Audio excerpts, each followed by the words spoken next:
12वां number topic पढ़ रहे थे। टॉपिक का नाम था औपनिवेशिक शहर, नगरीकरण, नगर योजना तथा स्थापत्य। हमने पिछले क्लास में चर्चा किया था कि अंग्रेजों के शासनकाल में भारत में अनेक सारे शहरों का विकास हुआ। उन अनेक शहरों में मद्रास, कलकत्ता, बंबई और कौन, दिल्ली, ये चार महत्वपूर्ण थे। इन चारों में हम सबसे पहले चर्चा करेंगे मद्रास का। मद्रास, जिसका वर्तमान नाम चेन्नई है और यह तमिलनाडु राज्य की राजधानी है। और मद्रास राजधानी के साथ साथ एक पतन नगर भी है। भारत का एक अंतर्राष्ट्रीय बंदरगाह का नाम ही है चेन्नई, जो बंगाल की खाड़ी के किनारे है। गलत, बंगाल की खाड़ी। चेन्नई की अगर हम बात करें तो 1687 ईस्वी में 1687 ईस्वी में अंग्रेजों ने अपना इसे व्यापार केंद्र बनाया। हालांकि 1687 ईस्वी से पहले अंग्रेजों का जो व्यापार का मुख्य केंद्र था वह सूरत था। सूरत गुजरात में पड़ता था। सूरत के बाद अंग्रेजों ने अगर व्यापारिक केंद्र के रूप में किसी शहर का विकास करने का प्रयास किया तो वह कौन था? मद्रास था। और इस मद्रास को प्राप्त करने में अंग्रेजों को मदद कैसे मिली, तो मैं आपको बता दूं कि आपको हम लोगों ने पिछले 7 नंबर चैप्टर में पढ़ाया था विजयनगर साम्राज्य। और विजयनगर साम्राज्य का पतन 1565 ईस्वी में तालीकोट्टा के युद्ध के दौरान हुआ था। तालीकोट्टा, बन्नीहत्ती या राक्षस तंगड़ी का युद्ध 1565 ईस्वी में होता है बहमनी साम्राज्य और विजयनगर साम्राज्य के बीच। इस तालीकोट्टा के युद्ध के बाद बहमनी साम्राज्य का विजयनगर साम्राज्य पर दबदबा कायम हो जाता है, अर्थात विजयनगर साम्राज्य का पतन हो जाता है। और विजयनगर साम्राज्य के पतन हो जाने के बाद विजयनगर साम्राज्य से मतलब 1665 के बाद ये जो विजयनगर साम्राज्य था यह कई खंडों में क्या होता है, बंट जाता है, कई टुकड़ों में। नहीं, केंद्रीय सत्ता के कमजोर हो जाने के कारण यह विजयनगर साम्राज्य कई भागों में क्या हो गया, बट गया। छोटे छोटे राजाओं का यहां पर क्या हो गया, शासन हो जाता है। तो छोटे छोटे राजाओं का जब शासन हो जाता है तो कहानी है 1639 ईस्वी की। कहां की, कब की? जहां एक राजा चंद्रगिरी के राजा थे। चंद्रगिरी के एक राजा थे। उस चंद्रगिरी के राजा से अंग्रेजों का एक प्रतिनिधि था जिसका नाम था फ्रांसिस डे। क्या नाम था? हाँ, फ्रांसिस डे। ये अंग्रेज था। तो फ्रांसिस डे ने चंद्रगिरी के राजा से 1639 ईस्वी में मद्रास को क्या ले लिया, पट्टा पर ले लिया। पट्टा माने तो जमीन किसी और का कुछ खास वर्षों के लिए निश्चित समझौता के तहत तो जमीन को कोई ले लेता है। उसी को ग्रामीण क्षेत्र में कहीं पर जरपेशगी तो कहीं पर भरना, अंग्रेजी में लीज, शहरी क्षेत्र में इसको हम पट्टा के नाम से जानते हैं। गलत सही? 11 महीना, 30 साल, 35 साल, 50 साल, 100 साल, इस तरह की क्या होती है, अवधि बनती। और अंग्रेजों ने चंद्रगिरी के राजा से फ्रांसिस डे ने अंग्रेज चंद्रगिरी के राजा से पट्टा पर ले लिया, तो पट्टा पर लेकर के यहाँ के मजदूरों से यहाँ के खादानों में, यहाँ के कारखानों में क्या करना शुरू कर दिया, काम करवाना शुरू कर दिया। और मद्रास में ही अंग्रेजों ने अपना एक किला बनवाया था, उसका नाम था सेंट जॉर्ज। क्या नाम था? सेंट जॉर्ज नामक किला क्या किया था, बनवाया था। और इसी सेंट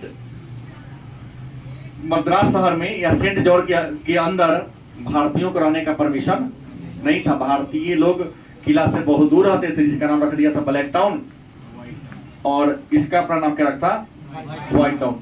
मतलब मद्रास में ही अंग्रेजों ने प्रजातीय भेदभाव को दिखाने के लिए black town and white town की कल्पना किया था।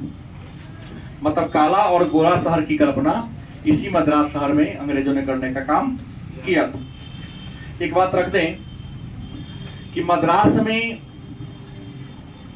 जो अंग्रेजों ने बस्ती बसाई थी, उस बस्ती को बसाने का आधार क्या था? व्यवसाय के आधार पर।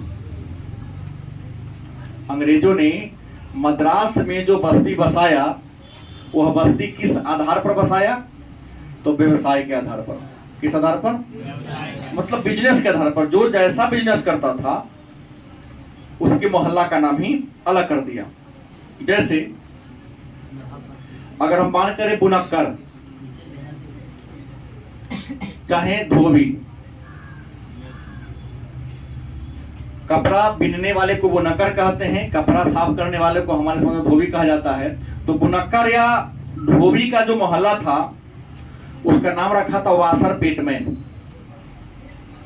वासर पेटमैन। दूसरी बात करें, मलाह। कौन? मलाह, जो खास करके क्या हो, ईसाई हो। मलाह हो, मछली मारता हो, लेकिन किस धर्म को मानता हो? ईसाई धर्म को मानता हो। उसके मोहल्ला का नाम दे दिया रोयापुरम। रोयापुरम नाम दे दिया उसका। इसके अलावा मद्रास में एक नया व्यवसाय का विकास किया, जिसका नाम था दो भाषिया। कौन था? दो भाषिया किसे कहते? तो वह व्यक्ति जो दो भाषा को जानता है। क्योंकि मद्रास में जो लोकल लोग थे, वह लोकल लैंग्वेज का यूज ज्यादा करते थे। दैनिक बोलचाल की भाषा में या अपने व्यक्तिगत लाइफ में भी या सार्वजनिक लाइफ में भी लोकल लैंग्वेज का, तेलुगु तमिल का प्रयोग करते थे। अंग्रेज को तमिल तेलुगु समझ में आता नहीं था, तो अंग्रेजों के बात को जो तमिल लोग थे उनको समझाने के लिए, और तमिलों की जो तमिल वाली भाषा वाली बात थी, उसको अंग्रेजों को समझाने के लिए कुछ ऐसे लोग वर्ग पैदा हो गए जो अंग्रेजी भी समझाता था, बोलता था, तमिल तेलुगु को भी जानता था, और तमिल तेलुगु को भी ट्रांसलेट करने वाला एक वर्ग आ गया, जिसका नाम क्या पड़ गया? दो भाषिया वर्ग उसका नाम पड़ गया। यहां पर जो मजदूरों का मोहल्ला था, क्या नाम था मजदूर? उसका नाम दे दिया पेरियार और बेनियार। पेरियार व बेनियार। पेरियार और बेनियार इसका नाम दे दिया गया। बात समझ में आ रही है? तो ये था मद्रास। इसके अलावा मद्रास में कोई खास बातें देखने को नहीं मिला है। मद्रास के बाद यदि हम बात करते हैं कलकत्ता की, कलकत्ता जिसको वर्तमान में हम कोलकाता कहते हैं, और यह पश्चिम बंग की राजधानी है। पहले नाम था पश्चिम बंगाल, लेकिन अब नाम क्या हो गया है? पश्चिम बंग है। और कलकत्ता शहर जो है वह हुगली नदी के किनारे है। किसके किनारे है? हुगली नदी के किनारे है। बहुत छोटा सा गांव था यह। कलकत्ता जो था एक बहुत छोटा सा गांव है। इसके इतिहास की शुरुआत करते हैं तो कलकत्ता का इतिहास 1690 ईस्वी से प्रारंभ होता है। कब से? कलकत्ता का इतिहास 1690 90 से प्रारंभ होता है। जो कलकत्ता का छोटा सा क्या था, गांव था। एक अंग्रेज व्यापारी था, नाम था जॉब चारनॉक। एक अंग्रेज व्यापारी था जॉब चारनॉक, जिन्होंने 1690 ईस्वी में, कब, जॉब चारनॉक ने 1690 ईस्वी में कहा, हुगली नदी के किनारे, कहा, हुगली नदी के किनारे, वर्धमान, कलकत्ता का एक जिला है, वर्धमान के जमींदार थे, नाम था शोभा सिंह। क्या नाम था? वर्धमान के जमींदार जिनका नाम था शोभा सिंह, उन शोभा सिंह से 3 गो गांव लीज पर ले लिया, पट्टा पर ले लिया। उस गांव का नाम था कालीकत्ता, कालीकत्ता, उसके बाद हाँ गोविंदपुर, उसके बाद सूतानती। 3 गो गांव का क्या लिया था, जमींदारी ले लिया। और यहां देखा गया कि लोग बार बार इस पर कभी कभी हमला बोल दिया करता था, इसके सामान को लूट लिया करता था। तो इसको बहाना मिल गया कि हमारे सामान को लूटा जाता है, हम तो लीज पर लिए हैं या तो हमारी प्रॉपर्टी है। इसी का बहाना बनाकर इन तीनों गांवों को मिलाकर 1690 में तो लिखे किया, 1696 ईस्वी में क्या जी, इसी जॉब चारनॉक ने एक बस्ती का नाम स्थापना कर दिया। उस वह बस्ती वर्तमान में कलकत्ता या कोलकाता के नाम से क्या है, फेमस है। तो कलकत्ता शहर को किसने बसाया, जॉब चारनॉक ने। कब बसाया, 1600। किन किन गांवों को मिलाकर, कालीकत्ता, गोविंदपुर और सूतानदी। मैं आपको बता दूं कि कलकत्ता में भी अंग्रेजों ने एक बहुत बड़ा किला बनवाया था। उस किला का नाम था फोर्ट विलियम। ऐसे फोर्ट का मतलब ही किला होता है, तो विलियम नामक किला बनवाया था। गलत कि सही? कलकत्ता की एक और खासियत थी, जो भी होगा तो राजा के नाम पर ही चलेगा। तो फोर्ट विलियम नामक यहाँ पर किला बनवाया गया। और ये जो किला था, इस किला के चारों ओर कुछ खाली मैदान था। उस खाली मैदान का नाम क्या दे दिया, गरीर मठ या मैदान। मतलब विलियम फोर्ट के चारों ओर जो खाली मैदान था, उस खाली मैदान का नाम विद्वानों ने क्या रख दिया, गरीर मठ या मैदान नाम दे दिया। किला बनाने का उद्देश्य था कि अंग्रेज तो हम हमेशा भारतीयों का शोषण दोहन ही करता था, तो शोषण या दोहन से बचने के लिए उन्होंने किला बनाया था, क्योंकि भारतीय बार बार उस पर हमला करके उसके प्रॉपर्टी पर कब्जा जमाने का प्रयास करता था। कलकत्ता धीरे धीरे ज्यादा विकसित हो गया, क्योंकि कलकत्ता पश्चिम बंगाल की भले ही राजधानी है, कलकत्ता हुगली नदी के किनारे है। और हुगली नदी के किनारे होने के कारण यहाँ पर एक बहुत बड़े बंदरगाह का विकास किया गया। किसका? बंदरगाह का विकास किया गया। और कहाँ गई तू, खड़ी हो। बंदरगाह कहते किसे, खड़ी हो।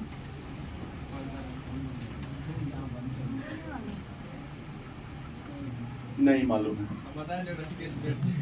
ज्योग्राफी था ना? नहीं था। कौन कौन बताएंगे बंदरगाह किसे कहते हैं? कमलेश में नहीं बता रहा है, कहेगा बानर के झुंड को बंदरगाह कहते हैं, यही कहेगा ना। तो क्या कहते हैं? जहां पर जलयान ठहरता है, पनिया जहाज, जहां पर सामान को लादने के लिए या सामान को उतारने के लिए या सामान लाद दिया तो चलने के लिए तैयार हो, तो उसी जगह को बंदरगाह कहते हैं। क्या हो जाता है? मुंह नीचे दबा के हंसेगा लेकिन बोलेगा बंदर के झुंड को हम कह देगा बंदर के झुंड को बंदरगाह कहते हैं। हमको इसी पर शक था। तो हमने कहा कि कलकत्ता भी मद्रास के समान क्या था, पतन नगर या बंदरगाह नगर था।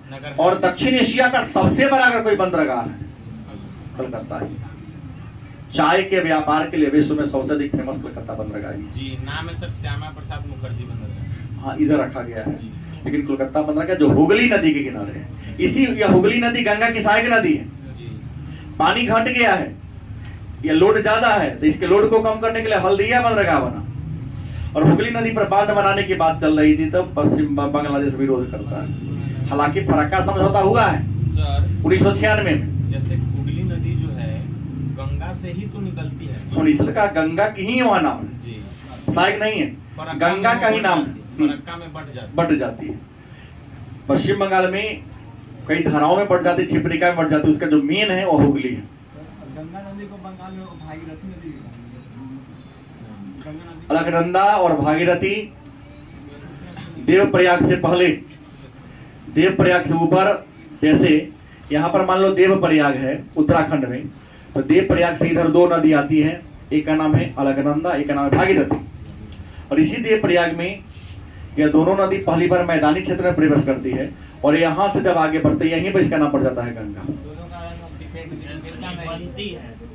नाम यहाँ गंगा यहाँ पड़ते, इससे पहले इसका गंगा का नाम क्या नाम होता है? भागीरथी और अलकनंदा। सबसे गहरी नदी घाटी अलकनंदा की।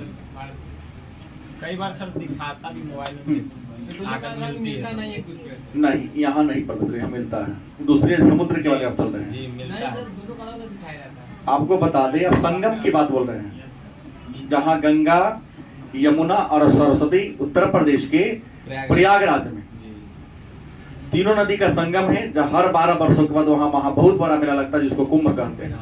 वहां मैं गया हूँ, दोनों का पानी डिफरेंस है, पानी के फ्लो में भी, करंट में भी थोड़ा सा अंतर है। दूर से दिखेगा ये उसका पानी है, उसका पानी गंगा का नीला चमकता हुआ दिखाई, थोड़ा सा मटमैला यमुना का होता है।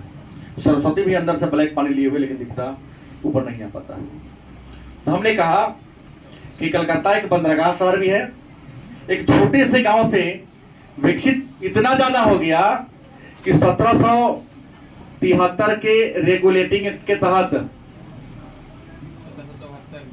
1774 में अंग्रेजों ने कलकत्ता को क्या बना दिया? राजधानी बना दिया। भारत की राजधानी, ब्रिटिश भारत की। मतलब ब्रिटिश भारत की राजधानी कलकत्ता किस अधिनियम के द्वारा बना? 1773 रेगुलेटिंग एक्ट के द्वारा। कब बना? यह 3 सदस्यों वाली, सॉरी, कलकत्ता बन गया और 1774 से लेकर 1911 ईस्वी तक, 1912 में तो बन गया था। 1911 ईस्वी तक कलकत्ता ही भारत की क्या रही, या ब्रिटिश भारत की राजधानी रही। क्योंकि कलकत्ता ब्रिटिश भारत की राजधानी रही, इसलिए कलकत्ता राष्ट्रवाद का केंद्र बन गया। जैसे अंग्रेजों ने औपनिवेशिक शासन की शुरुआत कहां से किया? कलकत्ता से किया। तो अंग्रेजी संस्कृति का, अंग्रेजी कल्चर का सबसे ज्यादा प्रभाव अगर किसी शहर पर पड़ा है तो वह शहर कौन है? कोलकाता। गलत किसे? तो कोलकाता शहर पर सबसे ज्यादा प्रभाव तो यहां पड़ा हुआ है। कोई दिक्कत है? नहीं दिक्कत। राजधानी भी इसकी बनी, राजधानी भी बनी, विकसित हुआ, लेकिन जहां शिक्षित होंगे वही ना विद्रोह होगा। लोग कहता है, जैसे थोड़ा राजनीति बना जाए 2 मिनट के लिए, कि सरकार पहले का बढ़िया था क्योंकि जनता विरोध नहीं करता था, विद्रोह नहीं करता था। अब क्या समझाए उनको कि पहले के लोग पढ़े लिखे, पढ़ेगा तब न जानेगा कि सरकार क्या कर रही है, क्या नहीं कर रही। आज तो डिजिटल इंडिया में जी रहे हैं, जहां सरकार ऐलान किया नहीं, ट्विटर पर ट्वीट कर देता हम ये करने जा रहे हैं। हर न्यूज चैनल वाले उसके पक्ष विपक्ष में डिबेट करा देते हैं, बड़े बड़े पार्टी विपक्ष के नेताओं को मिला करके। एक दिन 2 दिन नहीं चलता है, आज छूट गया तो बिहान होने वाला है, कोई न्यूज ना मिला तो फिर डिबेट करा दिया। तो जनता को तो पूरा जानकारी मिल जाता है, तो विरोध करेगा नहीं तो क्या करेगा? अच्छा है तो सपोर्ट करेगा, बुरा है तो, जैसे इस बार नोटबंदी का विरोध केवल पूंजीपति कर रहे हैं, गरीब नहीं कर रहे हैं, क्योंकि जान गया है कि मेरे पास तो है नहीं, और सरकार बंद किया तो हमको क्या फर्क पड़ता है? फर्क उसको ना, जिसको पड़ेगा वो विरोध करे, और जिसके पास बेसी रोड पर आएगा तो दबोचाएगा गर्दन उसका। पिछला बार किया तो सरकार ने थोड़ा समय ज्यादा नहीं दिया, अचानक घोषणा कर दिया। लोग इसलिए हड़बड़ा गए, तो जहां था वही फंस गया। लेकिन इस बार कोई बात नहीं है ऐसा। तो हमने कहा 1911 तक राजधानी रही, इतना राष्ट्रवाद का केंद्र बन गया था। हमेशा कभी सन्यासी विद्रोह तक अलग अलग प्रकार का विद्रोह हो रहा था। तो 1905 ईस्वी में आपको पता होगा अंग्रेजों ने बंगाल के विभाजन करने की घोषणा कर दिया था। रियल उद्देश्य क्या था? राष्ट्रवाद के गढ़ को तोड़ देना। इसने कहा कि कलकत्ता बहुत बड़ा प्रांत है, प्रशासन करने में दिक्कत होती है, शासन व्यवस्था को चुस्त दुरुस्त करने के लिए बांटना क्या है, जरूरी है। लॉर्ड कर्जन ने किया था। लेकिन उद्देश्य क्या था कि राष्ट्रवाद का केंद्र हो गया है, इसको तोड़ेंगे तो राष्ट्रीयता की भावना दिल्ली ले जाएंगे सीधे, तो वहां राष्ट्रवादी पनपेगा क्योंकि लड़कों को शायद हमें 18 साल, तो 20 साल कर लेंगे आगे तक। लेकिन लोग जागरूक हो चुका था। बंगाल के विभाजन के विरोध में एक आंदोलन चला दिया, नाम था बंग भंग आंदोलन या स्वदेशी आंदोलन। आंदोलन इतना तीव्र हो गया कि अंग्रेजों को मजबूर होकर 1911 ईस्वी में बंगाल के विभाजन को रद्द करना पड़ा, वापस लेना पड़ा। जान रहे बात को आप लोग? लॉर्ड हार्डिंग द्वितीय। हाँ, वापस लेना पड़ा। लेकिन वापस तो ले लिया, लेकिन काम बदल दिया। कहा कि राजधानी अब कलकत्ता नहीं रहेगी, कौन बन जाएगी? तो कलकत्ता से दिल्ली राजधानी बनाने की घोषणा 1900। दिल्ली राजधानी कब बनी? 1912 में। जब दिल्ली राजधानी बन गया तो भाई राजधानी में तो गवर्नर जनरल रहेंगे, उनकी पूरी परिषद रहेगी। तो उनके परिषद के कर्मचारी कहाँ रहेंगे, बैठेंगे? तो उनके कर्मचारियों के परिषद को बैठाने के लिए दिल्ली में, यही ले लेता हूँ 200 रुपये के बाद 1911 में दिल्ली को राजधानी बनाने की घोषणा की गई। 12 में दिल्ली क्या बन गई? राजधानी बन गई। तो दिल्ली की अगर हम चर्चा कर ले तो आप लोग जानते होंगे दिल्ली शहर जो भारत की राष्ट्रीय राजधानी है, और दिल्ली के दो भाग है, एक नई दिल्ली और दूसरा पुरानी दिल्ली। नई दिल्ली और पुरानी दिल्ली में डिफरेंस क्या है? तो ये नहीं कि पुराना दिल्ली का पेंट उड़ गया होगा और नया दिल्ली का होटल पेंट होता होगा, ऐसा नहीं है। कि वह दिल्ली जिसे मुगलों ने बसाया, जिस दिल्ली को मुगलों ने बसाया, तो मुगलों के द्वारा विकसित दिल्ली को पुरानी दिल्ली, और अंग्रेजों ने दिल्ली के जिस भाग को विकास किया उसको हम गलत सही। पुरानी दिल्ली में क्या है? तो लाल किला है। पुरानी दिल्ली में क्या है? कुतुब मीनार है। पुरानी दिल्ली में क्या है? तो जामा मस्जिद है। फेमस की बात बोल दिया। नई दिल्ली में क्या है? तो इंडिया गेट है। फिर नई दिल्ली में क्या है? तो राष्ट्रपति भवन है, संसद भवन है। नई दिल्ली में क्या है? तो संसद भवन है तो नई दिल्ली में, लेकिन ज्यादा तो नहीं किया है। प्रश्न है, तो अंग्रेजों ने नई दिल्ली बसाया, 11 में राजधानी बनाने की घोषणा कर दिया, 12 में दिल्ली में क्या बन गई? राजधानी बन गई। और गवर्नर जनरल को रहने के लिए एक बहुत बड़ा भवन का निर्माण कराया गया। उस भवन का नाम था राष्ट्रपति भवन। लेकिन पता है कि राष्ट्रपति भवन में कितने कमरे हैं? 342 40 कमरे। कितने कमरे हैं? 7 लाख ईंट का प्रयोग हुआ इसमें। हाँ, लुटियंस एडविन लुटियंस एवं नाइजीरिया को लुटियंस दिल्ली कहा जाता है। हाँ, लूटने वाला दिल्ली। लुटियंस दिल्ली कहा ही जाता है। मतलब डिजाइन बना दिया राष्ट्रपति भवन का जी। लेकिन हमारे राष्ट्रपति भवन में राष्ट्रपति किसी रूम में नहीं रहते, अशोक हॉल में रहते हैं। किसमें? क्योंकि राजेंद्र बाबू जब पहली बार गए तो उनको अशोक ये जो हॉल है पसंद आया, उसी में बिछवा दे में रहेंगे हम। कौन गर्म में जाएगा? उसमें एसी तो लगा हुआ था नहीं, लेकिन परंपरा बना दी, हम बरामदे में सोतेंगे हम। अशोक हॉल बहुत सुंदर, वहीं पर रहते हैं। राष्ट्रपति भवन 340 कमरे हैं, 2 सिनेमा हॉल है, टेनिस कोर्ट है। राष्ट्रपति को घूमने के लिए एक बहुत सुंदर गार्डन बनाया गया है। उस गार्डन का नाम पहले था मुगल गार्डन।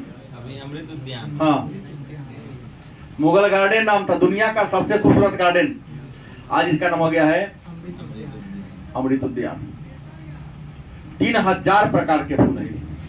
आम जनता के लिए फरवरी में खुलता है, आप घूम सकते हैं बिना पैसा के। सिर्फ फरवरी में 14-15 दिन के अब लिए। तो टिकट लागू हो गया। हाँ, साफ सफाई नहीं तो नहीं करेगा तो कर दिया है, फिक्स है कि एक दिन में इतना ही लोग जा सकता है। इसी दिल्ली में राष्ट्रपति भवन के बगल में ही एमपी और विधायक को मीटिंग करने के लिए, बैठने के लिए, विधान बनाने के लिए एक बहुत बड़ा भवन बना जिसका नाम है संसद भवन। हालांकि नया वाला का उद्घाटन होना है 28 तारीख को, सॉरी कल तो 28 ही है, पुराना वाला रहेगा। जैसे संग्रहालय बनेगा, संग्रहालय बनेगा, उसका उसमें रखाएगा कुछ कुछ चीजें। जी। आर्य कहाँ के निवासी थे? मूल तो मध्य एशिया के निवासी थे, एशिया माइनर के थे। बिहार में तो सब कुछ ये तो आसान बात है। 12वीं में पहले के क्लास में लिखा बता उसमें दें। एशिया माइनर था सर। कै वो इतिहासकार ने सर कै तरह के लिखे हुए हैं? नहीं, सीधे इतिहासकार का नाम नहीं पूछा आपसे। सर्वमान्य था ये। सर्वमान्य विचारधारा के अनुसार मध्य एशिया, एशिया माइनर, जी। मैक्स मुलर सर्वमान्य विचारधारा है। जी। होला प्रश्न बिहार पुलिस वाला क्या ना पूछते हैं, यूपीएससी वाला पूछते कौन बात होती उनकी को पहले एशिया माइनर। गलती किसे? वो तो इसे बताएगा, तुम भी बताएगा। पूछा हुआ था सर, एशिया माइनर था ऑप्शन। नहीं वो तो नहीं चलेगा, माइनर और माइन बीच वाला। सिंधु सभ्यता से चार क्वेश्चन चले हुए। मुद्दे पर आइए। राष्ट्रपति भवन वाला में जानेंगे, दिल्ली में बस गया सो। और ये जो राष्ट्रपति भवन है, इसका पहले नाम था वायसराय हाउस, बाद में नाम पड़ गया लॉर्ड रीगल लॉज। ठीक है। इस राष्ट्रपति भवन में रहने वाला पहला अंग्रेज, नहीं भाई, लॉर्ड इरविन। पहला अंग्रेज गवर्नर जो रहा था लॉर्ड इरविन नाम था, और पहला इंडियन जो राष्ट्रपति भवन में रहा था चक्रवर्ती राजगोपालाचारी। राजेंद्र प्रसाद जब राष्ट्रपति बने, मतलब गवर्नर जनरल के पद को खत्म कर दिया गया आजादी के बाद, वायसराय के पद को खत्म कर दिया गया और वही पद हो गया राष्ट्रपति में। तब राजेंद्र बाबू राष्ट्रपति मनोनीत किए गए, पहली बार निर्वाचित नहीं हुए थे। संविधान सभा के अध्यक्ष होने के नाते घोषित कर दिया गया, नामित कर दिया गया। तो उस दिन से नाम पड़ गया राष्ट्रपति भवन, नाम पड़ गया। और 26 जनवरी को हम लोग गणतंत्र दिवस मनाते हैं, और गणतंत्र के प्रधान राष्ट्रपति हैं, इसलिए प्रतिवर्ष 26 जनवरी को राष्ट्रपति भवन पर ही हमारे माननीय राष्ट्रपति महोदय अभी कौन है, द्रौपदी मुर्मू राष्ट्रीय ध्वज को फहराती है। 15वीं है, प्रथम आदिवासी, दूसरी महिला। संसद भवन के उद्घाटन में शामिल नहीं किया है, वो अलग बात है। इसको राजनीति मोड़ न दिया जाए, क्योंकि राजा सब काम करने चल जाए तो अन्य सब पति करेगा, बेल लोग करेगा। विपक्षी को नॉलेज कितना है। विपक्षी तो यो कह दिया कि जब तुमको वापसी लेना था, विपक्षी को तो विवाद करने का मुद्दा चाहिए केवल। सबसे बुरा हमको लगा कि आपको जब वापसी लेना था जारी क्यों कर दिया, चोट्टा तुमसे पूछा जाएगा। जैसे हम किसी मीटिंग में गए, बहुत बड़े प्रशासनिक अधिकारी जिला के थे, बहुत लेट हो गया, उनसे कहा सर बहुत लेट हो गया, तो हमको क्या, हम तुमसे पूछ के आएंगे जी। राजा को कब जारी करना है, कब हटाना, उनको पता है ना कि आतंकवाद इसी 2000 से पनप रहा है, देश में पूंजी काला मनी इसी में ये हो रहा है।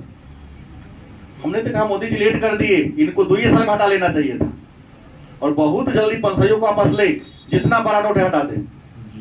सबसे बड़ा नोट 200 का रहे, ताकि गरीब का कल्याण होगा, जान लो, और देश के जो महंगाई है घटेगी।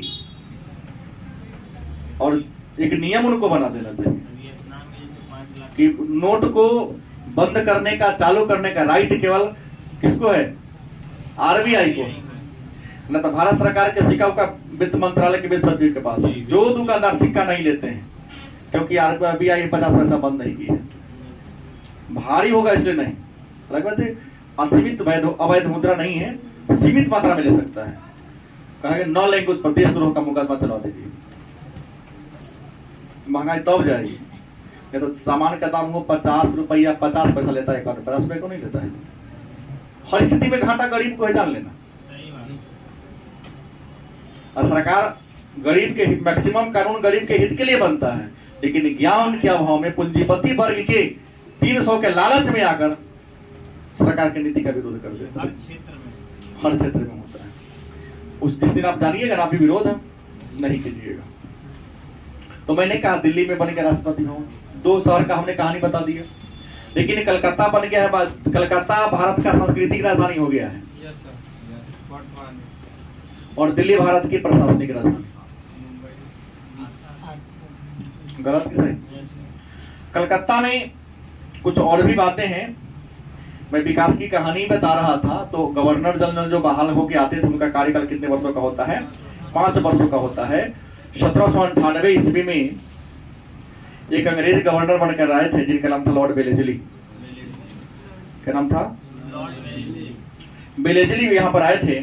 तो कलकत्ता में अंग्रेज कर्मचारियों को काम करने के लिए एक बहुत विशाल भवन का निर्माण करा दिया। उस भवन का नाम था गवर्नमेंट हाउस। क्या नाम था? Government house. 1798 ईस्वी में लॉर्ड बेलेजली ने कराया। आपको बता दें, इस लॉर्ड बेलेजली आए थे, इन्होंने देखा कलकत्ता अनियोजित तरीके से बसा हुआ है। कलकत्ता का कोई डिजाइन ही नहीं है कि कहां सड़क होनी चाहिए, कहां पार्क होना चाहिए, कहां बाजार होना चाहिए, कोई बात ही नहीं था। तो इन्होंने कलकत्ता शहर के सुंदर तरीका से सजाने का क्या किया? काम किया। प्लानिंग कर दिया कि कहां सड़क बनेगा, कितनी चौड़ी सड़कें बनेगी, नाला कहां बनेगा, नाला का पानी कहां की बने गिरेगा, पार्क कहां बनेगा, इंडस्ट्रियल एरिया का सारा प्लानिंग कर दिया। लेकिन कार्यकाल कितने वर्षों का चला गया। लेकिन जाने से पहले लॉर्ड बेलेजली ने कलकत्ता शहर के सुंदर तरीका से बसाने के लिए कमेटी बसा दिया। नाम था लॉटरी कमेटी। इसका लॉटरी कमेटी नाम रखा गया, 1813 में बना था। काम था लॉटरी बेचना, और लॉटरी बेचने से जो रुपया आएगा, जो लाभ होगा, उस पैसा का यूज कलकत्ता शहर के रूपरेखा को बसाने में किया गया। कलकत्ता इतना सुंदर तरीका से बसने लगा कि 1836 की कहानी है। कलकत्ता में झोपड़ी निर्माण पर रोक लगा दिया गया कि कलकत्ता में सब कुछ बनेगा, घास फूस की झोपड़ी नहीं बनेगा, क्योंकि इससे शहर की सुंदरता क्या होती है? खराब होती है। अंग्रेज यहां रहने लगे तो यहां पर शिक्षा के विकास के लिए भी काम किया था, क्योंकि आपको पता होगा कि 1813 के अधिनियम के तहत एक वर्ष में कितना? 1 लाख रुपया खर्चा करने की बात किया था, और 1833 के अधिनियम के तहत 1 लाख से बढ़ाकर 10 लाख कर दिया। अब बात आते हैं, अंतिम शहर मेरा बच जाता है, वो कौन होता है? बम्बई। क्या होता है? बम्बई। इस बम्बई को आज हम मुंबई कहते हैं।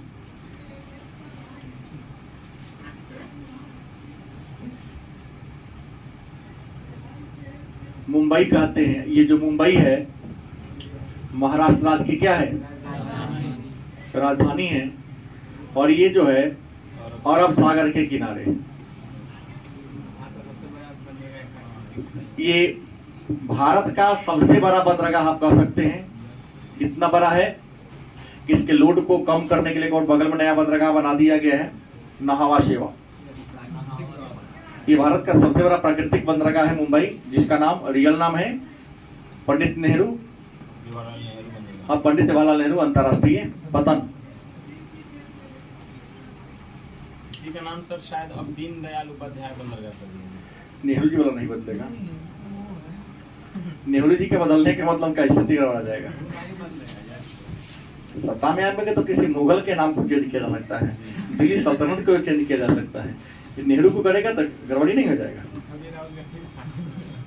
हाँ, राहुल गांधी का चेंज हो सकता है, नेहरू जी का नहीं। ये तो वो कभी अयबे नहीं करेगा। बरम में कहे लिया कि वो आएगा तो ही कर देगा। जब तक वो नहीं आएगा तब तक हिंदुस्तान के विद्यार्थी कल्याण नहीं होगा, जान लीजिए सर। हाँ, जूता पहन के टाइल्स लगवा देता हूँ खेत में जाके धान रोपेगा। कलंक छात्र राजपुर के नाम पर।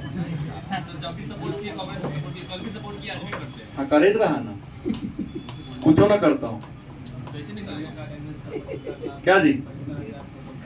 छोटका छोटका गोली चलाना से दुश्मन देकर बम पड़क दो। भाजपा जो है ना, युवा विरोधी सरकार है। अच्छा ठीक, मान ले तुम्हारे बात। मुंबई की बात करें, अरब सागर में है। भारत का सबसे बड़ा बंदरगाह मुंबई है। मुंबई को 7 द्वीपों का शहर कहा जाता है। 7 टापुओं का शहर पहले कहा जाता था, आज भी कहा जाता है।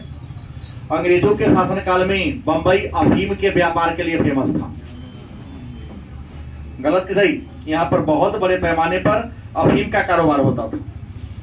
आज मुंबई जो है हीरा के व्यापार के लिए क्या है, फेमस है। हीरा कटाई का सबसे बड़ा केंद्र यही है। लेकिन रियल में ये जो मुंबई है, पहले इस पर पुर्तगालियों का कब्जा था और पुर्तगालियों ने 1534 ईस्वी में मुंबई पर कब्जा जमा लिया था। आपको बता दें 1600 मतलब पुर्तगाल की एक राजकुमारी थी, नाम था कैथरीन ऑफ ब्रेगेंजा। क्या जी? Catherine of Braganza. इनका विवाह हुआ था ब्रिटेन के राजकुमार से। ब्रिटेन के जो राजकुमार थे उनका नाम था चार्ल्स द्वितीय। क्या नाम था?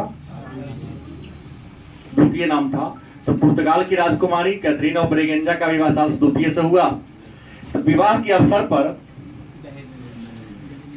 मतलब चार्ल्स द्वितीय को बंबई शहर कथी मिल गया, दहेज में दे दिया। प्रॉपर्टी हमारी पुर्तगालियों ने दे दी, नहीं अपने पिताजी का संपत्ति समझ कर दे दिया जाता नहीं, हमारा शौक से ले लिया कि ससुर जी हमको दान में दे दिए। लेकिन देखा कि इतना दूर हमको लगता चांद पे जो जमीन खरीदता है उससे बड़ा का बुर्बक कोई नहीं, सही बात है सर। उस रुपया का रसगुल्ला खा लेगा तो फायदा होगा। वो ठग रहा है सर, अमेरिका अमेरिका ठग रहा है ना। कहता बुर्बक के हाथ में पैसा हो जाए तो होशियार कभी भूखे नहीं मरता। अरे नाम तो भेले, नाम लेके क्या पानी भरेगा तू? सही नहीं बोल रहा हूँ? चांद पर जमीन खरीद लिया तो देखने जाएगा, कह देगा जहां पर देख लिया आड़ी बांध लिया। अब ये जाएगा कौन सी नाम भूल गए, अब ये याद आएगा तो मैं बता देता हूँ। हाँ तो वैसा क्या है, सुशांत सिंह राजपूत वाला है। ये कहेगा हम तो खरीदेंगे, तो तुम्हें क्या खरीदेगा ही हूँ। खरीदता कौन है सर, पता होना चाहिए। जिसका 1 नंबर का पैसा तो नहीं खरीदता, ऐसा करता है। तो दहेज में मिल गया। तो जो राजा थे भी कहा कि हम लेंगे क्या, जोगी कूता वाला 1668 की कहानी है। ब्रिटिश ईस्ट इंडिया कंपनी को क्या दे दिया, किराया पर। कहते ना 10 पाउंड वार्षिक हो ना, सीधे 10 पाउंड, लाख नहीं, केवल 10। 1668 10 पाउंड 10 रुपये बहुत बड़ा हो गया। अभी जो भी हो, पहले जब हम बच्चे थे कोई आया 1 रुपया देकर चला गया, 50 पैसा कोई रिश्तेदार देकर चला, बड़ी खुश होती 1 रुपया दिया है। आज 100 देता है, कति होगा, नाश्ता नहीं बन हाँ बढ़िया सर, खाना नहीं होगा, नाश्ता होगा। गुपचुप भरपेट हो गया। हाँ गुपचुप भरपेट होगा। क्या कहीं वो लेकर 250 गुपचुप खा गया। उसके लिए लड़का नहीं होगा 100 रुपया। खाने वाला भी पहुंचा था, खिलाने वाला भी, दोनों विद्यार्थी हमारे कहते हैं सर इतना खाता रहा, कितना 250 गिर के खा, बाजी लगा दी, खा गया बाजी, इतना कुछ नहीं हुआ उसे। सर खुला हुआ रहता है सर। वार्षिक किराया पर सूखल पानी दोनों वाला। इंसान और जब दहेज मिल गया 1687 में अंग्रेजों ने अपना क्या बना लिया, केंद्र बना लिया। कलकत्ता शहर का विकास को और ज्यादा बल तब मिला जब आपको पता है कि 1869 में स्वेज नहर का निर्माण हो गया। जब स्वेज नहर का निर्माण हो गया तो ब्रिटेन से खुलने वाली जहाज, अमेरिका से खुलने वाली जहाज अटलांटिक महासागर पार किया, भूमध्य सागर में प्रवेश किया, भूमध्य सागर से स्वेज नहर पार करते हुए लाल सागर में आया, और लाल सागर सीधे अरब सागर में आया, और अरब सागर के किनारे तो मुंबई है। इस स्वेज नहर के निर्माण हो जाने के बाद बंबई का और ज्यादा महत्व बढ़ गया, व्यापार का सबसे बड़ा केंद्र बन गया। आबादी दिन दुना रात चौगुना क्या होने लगी, बढ़ने लगी। 7 को टापू का असर इसे कहते हैं। 7 टापू आपस में क्या हो गया, जुड़ गया, और टापू जुड़ने के बाद बहुत बड़ा शहर बस गया। सारे मजदूर काम के तलाश में कहां पहुंच गए, मुंबई में। तो मजदूरों को रहने के लिए एक बस्ती बना दिया, नाम पड़ गया चौल।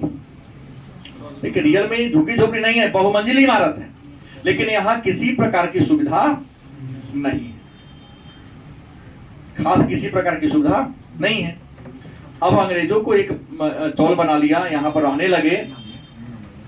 तो अंग्रेज देखा कि भाई गर्मी के महीने में कलकत्ता राजधानी थी, कलकत्ता में गर्मियों में खूब ज्यादा गर्मी पड़ता है, ठंडी में भी खूब ज्यादा ठंडी पड़ता है। दिल्ली आया तो ही कहानी थी, क्योंकि लैंड लॉक्ड है दिल्ली यहाँ। तो अंग्रेजों ने ग्रीष्मकालीन राजधानी बना लिया शिमला को।